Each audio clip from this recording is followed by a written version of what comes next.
belajar dan pembelajaran, yaitu masalah pembelajaran kurangnya sarana dan prasarana di sekolah.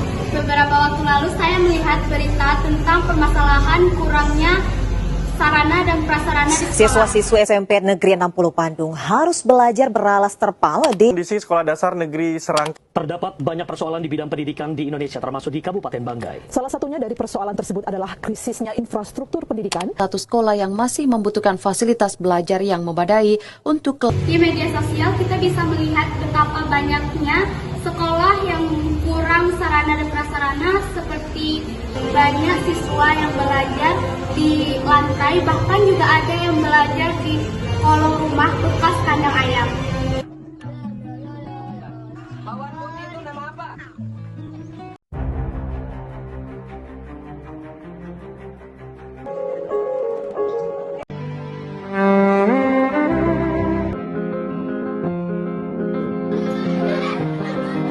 Di sini saya akan menjelaskan faktor-faktor kenapa sarana dan prasarana itu berdampak sangat besar bagi siswa.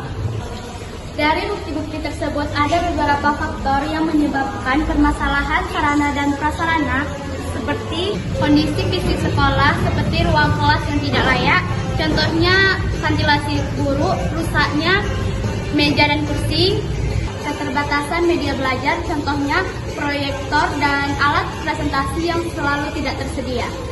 Kurangnya teknologi pendidikan seperti Chromebook, proyektor, komputer itu sangat penting untuk membantu pembelajaran modern pada saat sekarang ini.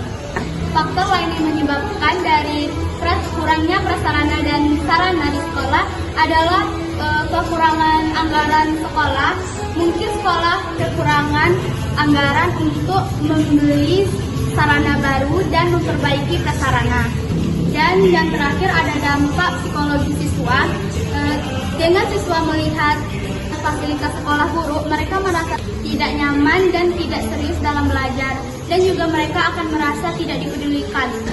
Dari faktor-faktor tersebut, solusi dan upaya untuk mengatasi masalah sarana dan prasarana, yang pertama ada meningkatkan media pembelajaran seperti menyediakan komputer, proyektor, dan alat-alat bantu lainnya untuk belajar agar guru dapat mengajar dengan multimedia dan siswa bisa belajar dengan lebih interaktif. Dan yang kedua ada pelatihan guru. Guru perlu pelatihan untuk belajar tentang bagaimana menggunakan proyektor, bagaimana menggunakan media digital dan alat peraga belajar lainnya supaya pembelajaran lebih menarik. Partisipasi komunitas dan orang tua, libatkan orang tua dalam membantu menyediakan fasilitas seperti donasi buku, meja, dan kursi, dan juga renovasi ruang belajar. Evaluasi berkala.